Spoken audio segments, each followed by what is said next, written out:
Les amis, bonjour et bienvenue une nouvelle fois sur l'espace dédié au site mécaniqueuniverselle.net, le site qui essaie de démontrer que l'humanité évolue progressivement vers son ultime perfection. La paix universelle, la fraternité absolue, la fin de l'homme, loup pour l'homme, un respect absolu, l'amour, voilà. On construit une sorte de paradis pour nos futurs descendants. Alors il faudra quelques siècles encore d'évolution. On voit bien qu'on est un peu loin de ce but, mais selon moi, c'est la destinée de l'humanité. Voilà. Et tout le travail du site Mécanique Universelle, qui est en ligne depuis 25 ans maintenant, eh bien, c'est de démontrer cela. Voilà. Donc je vous renvoie à la lecture de ce site et puis aux vidéos, à d'autres vidéos qui sont sur cet espace YouTube. Alors, j'avais commencé à travailler sur Spinoza, sur la dernière partie de l'éthique, mais cette nuit, j'ai écouté une pépite encore de France Culture et de Avec Philosophie, cette émission absolument génial et animé de façon magistrale par Géraldine Moulman, et c'était sur Platon, après avoir travaillé sur justement Spinoza, qui m'avait entraîné à essayer de lire et de commenter, entre guillemets, enfin pas commenter, mais digresser à partir de l'éthique, la 5e partie de l'éthique. Là, c'est dans la série Platon et la politique, que reproche Platon à la démocratie? Et franchement, c'est une pépite. Alors je lance, malheureusement ça sera une vidéo assez courte, c'est pour ça que je presse, parce que je vais parler de philo au cours de yoga, à la place d'un cours de yoga. Voilà. Donc, on y va. On lance. France Culture. Avec philosophie, Géraldine Moulman. Voici cette semaine une série sur Platon et la politique. Premier épisode, que reproche Platon à la démocratie?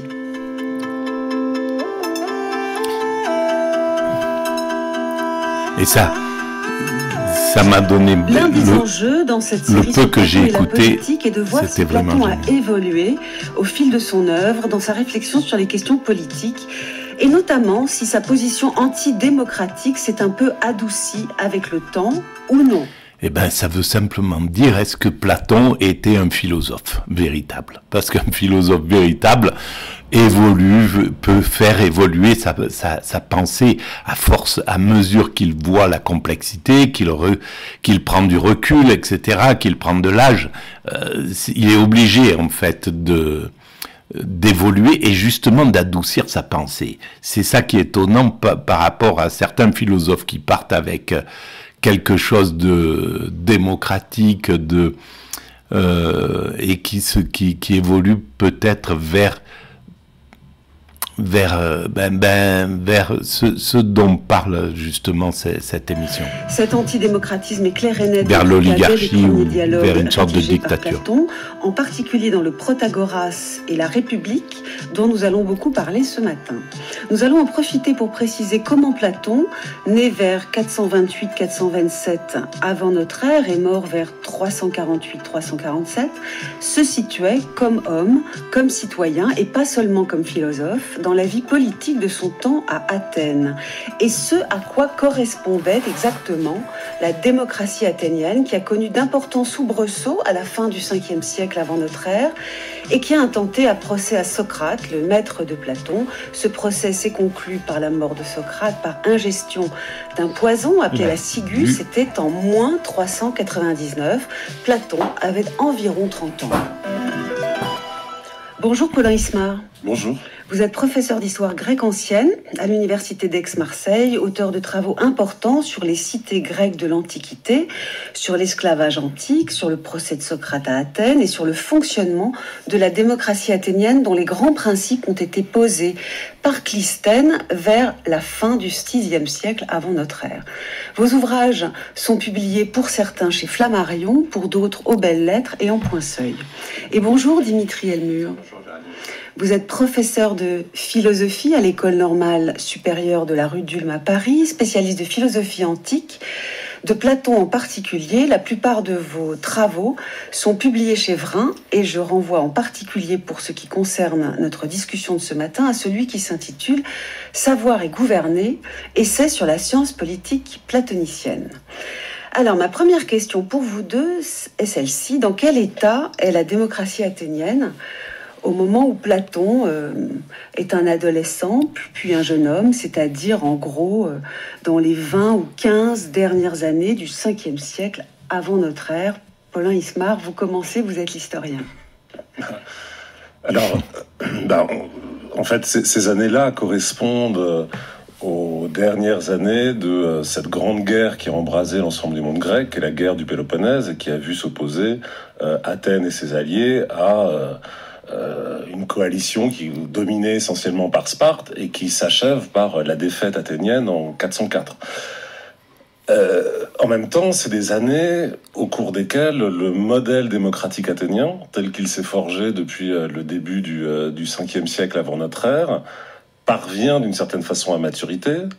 Évidemment, la cité connaît sur le plan politique des crises, mais voilà, disons le modèle de... Alors certains parfois ont parlé de démocratie radicale, ou c'est aussi le modèle, disons qu'on impute, dont une grande partie est imputée à l'œuvre de Périclès dans les années 430. On le voit vraiment fonctionner, et Platon grandit durant ces décennies où voilà, le régime démocratique athénien a trouvé ses assises.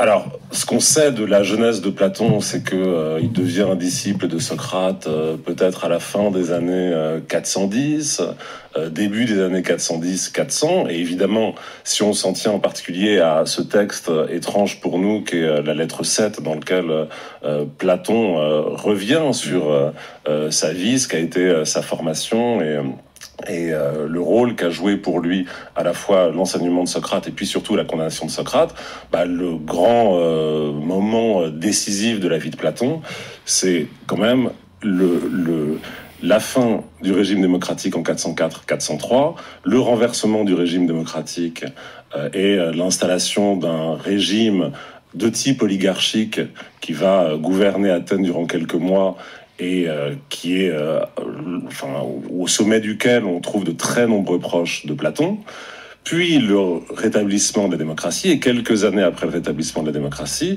le procès de Socrate et la condamnation de son maître. Voilà, et ces deux événements que Platon met en parallèle et qui représentent vraiment un grand tournant dans sa vie.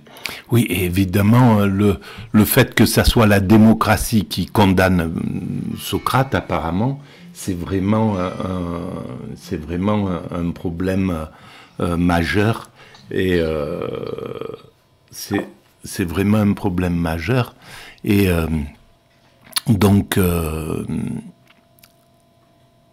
il y a une alors, pardon. Donc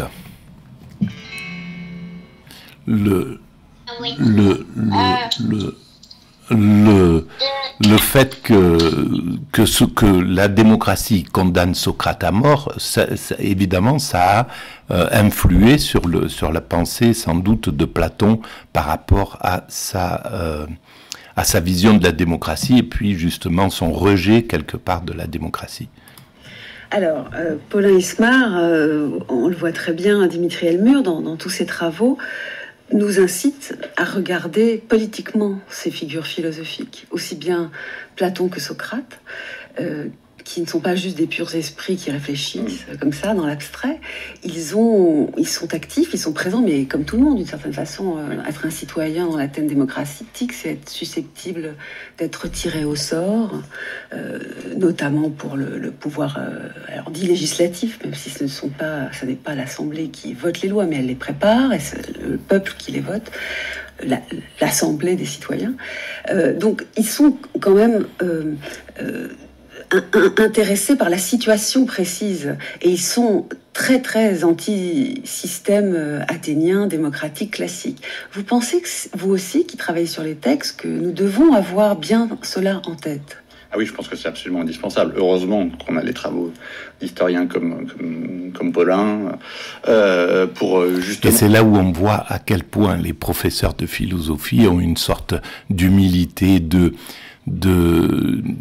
c'est un régal quand moi j'ai suivi quelques cours à la fac et il y a une sorte d'humilité, de beauté de transmettre et surtout de reconnaître en l'autre l'apport. Là voilà, ces deux intervenants, un professeur de philosophie et un professeur d'histoire grecque.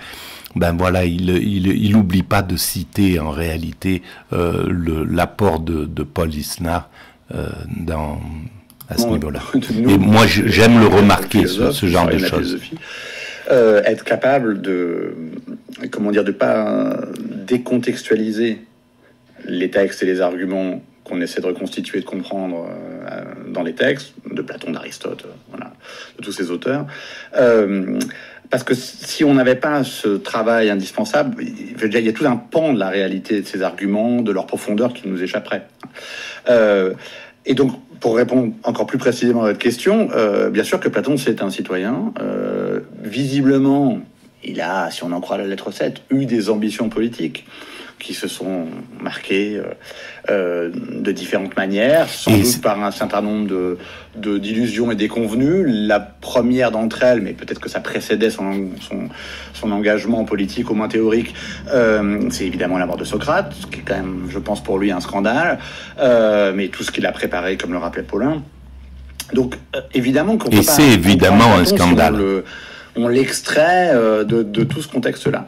Ce que je trouve fascinant par ailleurs, mais ça c'est une sorte de... Ça c'est le philosophe qui parle, c'est vraiment pas... Je sais pas ce que Paulin en pensera, mais c'est que moi ce que je trouve fascinant dans la manière que Platon a d'aborder la politique, mais c'est sans doute lié à ce contexte, c'est que en fait, bien sûr qu'on a raison de parler d'une philosophie politique de Platon. Ça serait quand même fou pour celui qui a écrit La République, le politique, les lois, l'apologie, le Protagoras, bref, le Gorgias, voilà, tous les dialogues dont vous allez parler cette semaine. Oui. Ça serait fou de ne pas le penser. Simplement, il faut quand même ajouter que Platon, c'est un penseur de la politique qui subordonne la politique à autre chose qu'elle-même.